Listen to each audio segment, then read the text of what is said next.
पहलगाम आतंकवादी हमले पर कांग्रेस के भीतर घमासान मच गया है। कांग्रेस के नेता शशि थरूर ने इजराइल का उदाहरण देते हुए कहा कि दुनिया की सबसे बेहतरीन खुफिया एजेंसियों को भी चौंकाया जा सकता है। थरूर ने केंद्र सरकार के फेवर में बयान देते हुए कहा कि मौजूदा संकट के बाद ही सरकार से जवाबदेही की मांग होनी चाहिए, लेकिन उनके इस बयान से कांग्रेस में दो फाड़ हो गए हैं। उदित राज ने उनके ऊपर निशाना साधते हुए कहा कि शशि थरूर को बीजेपी से पूछना चाहिए कि सरकार पीओके कब ले रही है। क्या शशि थरूर बीजेपी के वकील बन गए हैं? तो एक तरफ कांग्रेस में दो फाड़ दिख रहा है, तो वहीं बीजेपी कांग्रेस पर हमलावर है।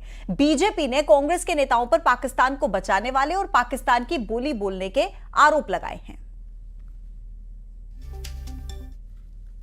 Is that it seems to me that just as the Israelis are waiting till the end of the war before they demand accountability and answers, similarly, we too should first see the present crisis through, and then definitely there should be an accounting. But I don't expect at any time now or in the future that any country will ever have 100% foolproof intelligence. Pahalgam के बारे में और दूसरे देशों की सुरक्षा के बारे में जो शशि थरूर जी ने कहा है, तो मैं उनसे एक सवाल पूछता हूँ, वो कांग्रेस पार्टी में है कि भारतीय जनता पार्टी में है? कांग्रेस पार्टी का एक ही काम चल रहा है, पाकिस्तान के गुनाहों का व्हाइट वॉशिंग करना। किस प्रकार से पाकिस्तान प्रेम में पाकिस्तान को बचाना है, पाकिस्तान के गुनाहों के ऊपर पर्दा डालना है, आतंकियों को किस प्रकार से संरक्षण देना है, इसका काम कांग्रेस पार्टी भली भांति से आरंभ कर चुकी है। कांग्रेस पार्टी के कुछ नेता ठीक वही भाषा बोल रहे हैं जो पाकिस्तान के नेता बोल रहे हैं। कांग्रेस के वरिष्ठ नेता और कर्नाटक के मुख्यमंत्री श्री सिद्धारमैया के द्वारा यह कहना कि युद्ध कोई विकल्प नहीं है, यह अक्षरशः वही भाषा है जो पाकिस्तान के रक्षा मंत्री, पाकिस्तान के गृह मंत्री और पाकिस्तान के विदेश मंत्री बोल रहे हैं।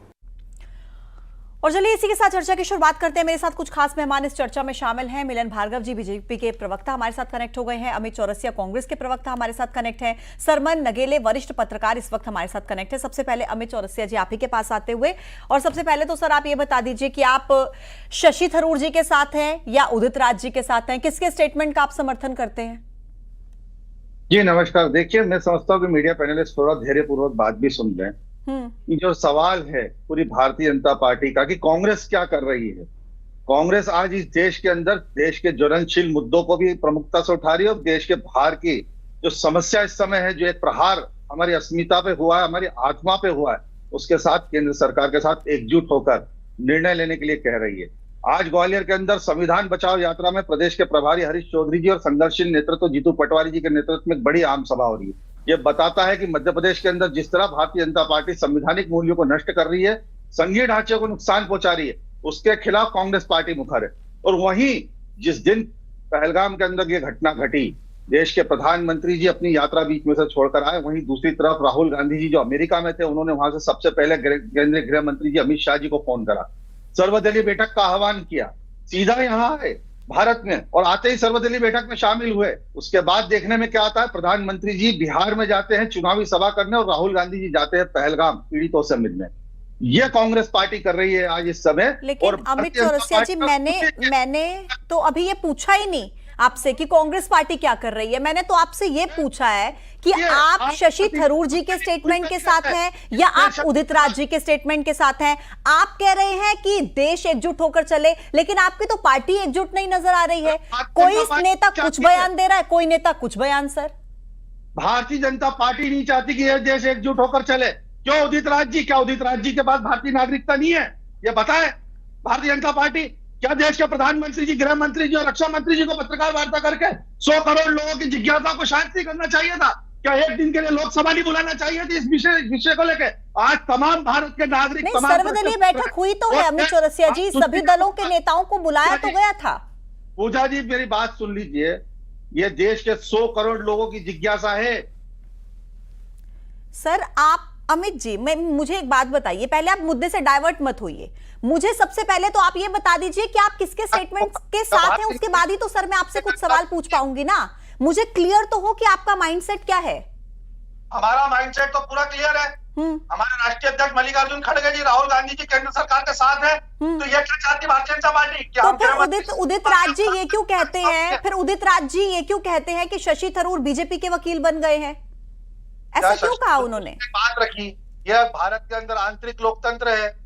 अगर कोई भारतीय नागरिक अपनी बात रख रहा है तो भारतीय जनता पार्टी उसकी जिज्ञासा शांत करे। कांग्रेस से सवाल क्यों पूछ रही है? कांग्रेस पार्टी क्या चाहती है? हम अमित शाह जी का इस्तीफा मांगे या हम नरेंद्र मोदी जी का इस्तीफा मांगे इस कुव्यवस्था कुप्रबंधन के लिए? आज पूरा विश्व देख रहा है भारत को, और आज पूरा विश्व में ये भी देख रहा है कि पूरी पार्टी एकजुट है, पूरा देश एकजुट है। लेकिन एकजुटता नजर तो नहीं आ रही ना अमित जी। चलिए ठीक है, एकजुटता नजर आ नहीं रही है। वैसे सर, आप ही की पार्टी के नेता कुछ बयान देते हैं, कोई नेता कुछ बयान देता है। मिलन भार्गव जी, आपसे अगला सवाल मेरा रहेगा कि शशि थरूर ने जो कहा है कि भाई इंटेलिजेंस फेल्योर तो इजराइल जैसी कंट्री का अगर हो गया था तो 100% इंटेलिजेंस तो कहीं पर भी फुल प्रूफ नहीं होता है, ये उन्होंने कहा है। तो आप तो मतलब उनके बयान से काफी खुश होंगे इस वक्त, मिलन भार्गव जी। देखिए, ये पल कोई खुशी का नहीं है, और जिस प्रकार की घटना घटी है पूरा देश आक्रोशित है, और देश जिस प्रकार से अपने अपने मंतव्य के अनुसार वक्तव्य दे रहा है। लेकिन आप देखिए इस बीच में कितनी चतुराई से कांग्रेस पार्टी राजनीति कर रही है, क्योंकि इनके यहां अपनी अपनी ढबली, अपना अपना राग है, हर नेता के अपने एक बयान है। लेकिन चूंकि ये अंतर्राष्ट्रीय स्तर का मामला है, राष्ट्रीय स्तर की सुरक्षितता और अस्मिता का विषय है, तो इसमें राहुल गांधी, सोनिया गांधी और प्रियंका गांधी और खड़गे जी क्या स्टैंड ले रहे हैं वो मायने रखता है। हाँ। इसमें अमित चौरसिया जी क्या कह रहे हैं, शशि थरूर क्या कह रहे हैं, वो उतना मायने नहीं रखता। लेकिन आप देखिए कितनी चतुराई से खड़गे जी, राहुल जी बैठक में शामिल तो होते हैं, कहते हैं साहब इस पे तुरंत कार्रवाई होनी चाहिए और हम सरकार के साथ हैं। लेकिन एक भी वक्तव्य पाकिस्तान के खिलाफ नहीं। पूरी दुनिया जानती कि ये हमले में पाकिस्तान मिलन भार्गव जी, आतंकवाद को जड़े ये तो देखिए विपक्षी पार्टियों के बड़े बड़े नेता ये कह रहे हैं कि आप पाकिस्तान के खिलाफ एक्शन लीजिए। आप उन्होंने आतंक का जिक्र किया, आप आतंक के खिलाफ एक्शन लीजिए, हम सब आपके साथ। अरे पूजा जी, मैं तो कह रहा हूं ना, आतंकवादियों के खिलाफ जिस प्रकार से बयान है उसमें पाकिस्तान का जिक्र यदि किसी ने किया और खड़गे जी ने और राहुल जी ने, तो मुझे दिखा दीजिए। अब एक वक्तव्य, एक ट्वीट भी किया हो, एक चिड़िया भी उड़ाई हो तो बता दीजिए, क्योंकि ये तो भैया 2019 के इलेक्शन में सलमान खुर्शीद मणिशंकर अय्यर को पहुंचाया था ना कि साहब मदद करिए यदि मोदी को हराना है। तो ये तो वहां मदद मांगने जाते हैं, और जिन्होंने धार्मिक आधार पर इस देश के टुकड़े कर आतंकवाद दिया, आज वो कैसे खिलाफ हो जाएंगे। कितनी बहुत चतुराई से राजनीति हो रही है। वहां कहते हैं कि हम समर्थन केंद्र सरकार का करेंगे, देश पूरा एक है। लेकिन आज खड़गे जी का बयान है 56 इंच का सीना कहां। रे भैया थोड़ा धैर्य रखिए। सर्जिकल स्ट्राइक से लेकर एयर स्ट्राइक करने वाली हमारी सरकार है, और हम घुसकर मारकर आए आतंकियों को। लेकिन मिलन सबूत किसने मांगे थे? आपने मांगे थे कि साहब सबूत दीजिए, आतंकियों को मारा। उस एक्शन में हम लोग आपके साथ हैं। वो सवाल आप पर ये उठा रहे हैं कि कुछ एक्शन नजर ही नहीं आ रहा, सरकार कर क्या रही है? क्या करना जी पूजा जी, जो एक्शन होते हैं इतने त्वरित होते हैं, इसकी प्लानिंग होती है और पुख्ता। हम लोगों ने जब पहले भी कर दिखाया, हम तो कह रहे हैं ना, हम दशकों पुरानी बात पे नहीं जाएंगे, क्योंकि ये दशकों पुरानी बात पर भी ये नीचे दिखाई देंगे। हम तो कुछ वर्ष पुरानी बात कर रहे हैं, जब एयर स्ट्राइक और सर्जिकल स्ट्राइक हुई, इस देश का बच्चा बच्चा खुश था। लेकिन दुखी कौन था? पूरी की पूरी कांग्रेस पार्टी। सबूत कौन मांग रहा था? कांग्रेस पार्टी। देश की बड़ी बड़ी एजेंसियां मान रही थी कि भारत ने जो किया है ये बदलता भारत है, ताकतवर भारत है, जो अपनी सुरक्षा करना जानता है और जवाबी कार्रवाई देना जानता है। लेकिन हिसाब कौन कर रहा था? कांग्रेस पार्टी। और आज आप देख लीजिए, फिर से कह रहे हैं हम एक है और साथ है, लेकिन 56 इंच का सीना कहां है? और ये देखिए, जवाबी कार्रवाई कोई डिबेट का हिस्सा नहीं हो सकता है। ये आर्मी तय करेगी और देश की तमाम जो एजेंसीज हैं वो तय करेंगे क्या करना है, मुझे लगता होगा। ओके मिलन भार्गव जी। अमित जी क्या कह रहे हैं आप, बताइए।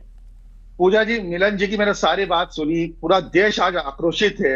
मीडिया विभाग के भारतीय जनता पार्टी के संवेदनशील और सुलझे हुए नेता है आशीष अग्रवाल जी, और आप ही के मीडिया विभाग के एक दल बदलू प्रवक्ता जिस दिन पहलगाम के अंदर घटना घटती उसके अगले दिन होटल के अंदर पार्टी करते और सोशल मीडिया पे बड़ी बेशर्मी के साथ फोटो भी शेयर करते हैं। मिलन भार्गव जी, आप ही की भारतीय जनता पार्टी की विधायक, राष्ट्रीय मुद्दा चल रहा है, कहां राजनीति कर रहा है? थोड़ा अध्ययन करके नहीं आए क्या, पढ़ लिख कर? चिट पकड़ा के भेजा आपको? तो बात करनी थोड़ा धैर्यपूर्वक बात करिए। पाकिस्तान के खिलाफ थोड़ा जहर तो उगल कर दिखाइए। सुन लीजिए, साठगांठ चल रही है पीछे पीछे। बात सुन लीजिए पूरी तरीके से। आप आतंकवाद को खत्म करने की बात चल रही है, वहां आप आ गए किस प्रकार की राजनीति पे? सुन लीजिए, एक एक करके सर, एक एक करके। सनातन को और साधु संतों को गाली ना दें। मुकेश नायक जी साधु संतों को उचक्का कह रहे हैं। ठीक है सर, एक एक करके अपनी बात रखिएगा प्लीज, मुझे नेक्स्ट गेस्ट के पास भी जाना है, वो वेट कर रहे हैं। मैं सरमन नगेले जी के पास जाऊंगी, उसके बाद आ रही हूँ आप दोनों के पास। सरमन नगेले जी, जिस तरीके से देखिए इन दिनों देखा जा रहा था कि विपक्षी पार्टियों के बड़े बड़े नेता भी ये बयान दे रहे थे कि सरकार एक्शन ले, हम सरकार के साथ है, तो कुल मिलाकर लग रहा था कि एक नजीर पेश की जा रही है कि राजनीति से इतर होकर पूरा देश एकजुट खड़ा है और एक उदाहरण पेश कर रहा है। लेकिन जिस तरीके के बयान दिए जा रहे हैं पार्टियों की तरफ से और एक दूसरे पर वार पलटवार किया जा रहा है, आप क्या कहेंगे इसको लेकर सरमन नगेले जी? देखिए पूजा जी, ये भारत की राजनीतिक पार्टियों की बड़ी इसी तरह की जो उनकी स्वार्थ, जो उनका अपना सत्ता में आने का या पब्लिसिटी बटोरने का जो रहता है, यही भारत के लिए बहुत बड़ी विडंबना है। भारत के नागरिकों के लिए अपनी अपनी राजनीति देखते हैं, अपना अपना सुर्खियों में बने रहने के लिए इस तरह की बयानबाजी करते रहते हैं।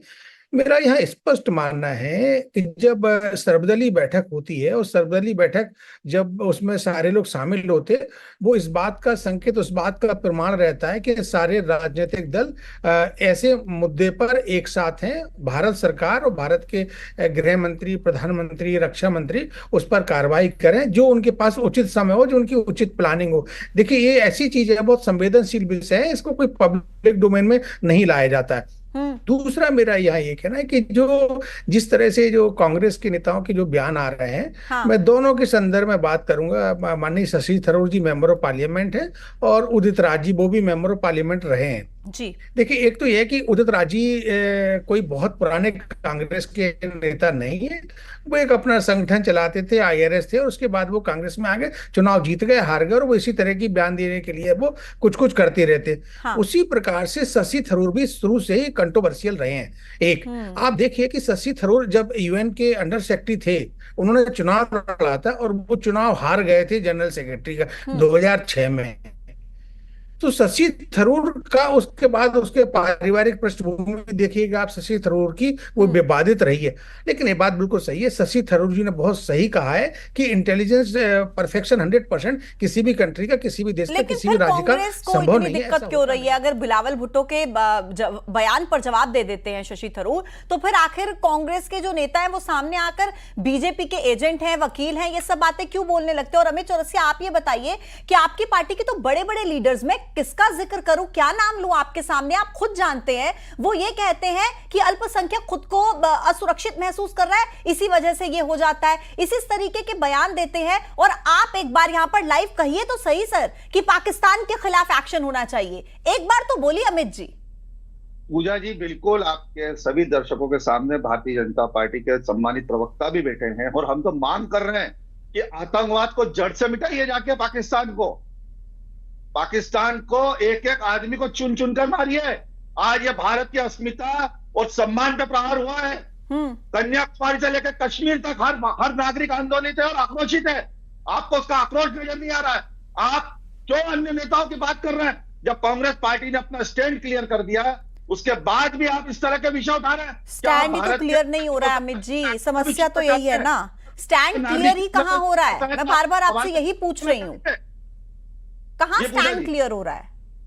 बिल्कुल स्टैंड क्लियर है, लेकिन भारत के नागरिक अगर उनके मन में कोई जिज्ञासा है तो उसका सवाल का जवाब कौन देगा? भारत की सरकार देगी ना, कि कांग्रेस पार्टी? ठीक है सर, वो तो कह रहे हैं ना कि अभी थोड़ा सा समय वेट कीजिए, तुरंत तो एक्शन होता नहीं इस मामले में, काम चल रहा है। जब एक्शन होगा सबको जवाब मिल जाएगा कि क्या किया गया है। और मिलन भार्गव जी, हम भी उम्मीद करते हैं कि बहुत जल्द पार्टी की तरफ से एक्शन लिया जाएगा, सरकार की तरफ से। जाहिर तौर पर यह सुरक्षा का मामला है, काम चल रहा होगा।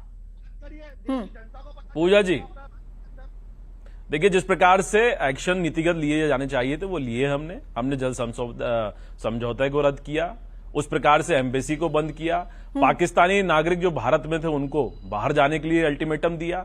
तो ये हमारे नीतिगत जो सरकार के फैसले हो सकते हैं उस पर कार्रवाई तो तुरंत हो गई। और दूसरी सुन लीजिए आप, जो कांग्रेस के जीजाजी रॉबर्ट वाड्रा जो हिमायती आतंकियों के बन रहे हैं और उनका धर्म बताकर बता रहे हैं कि वो पीड़ित है इसलिए कर गए। मेरे पास समय की कमी है, मुझे यहीं पे आपको रोकना होगा। फिलहाल आप तीनों का बहुत बहुत धन्यवाद मेरे साथ जुड़ने के लिए और बातचीत करने के लिए।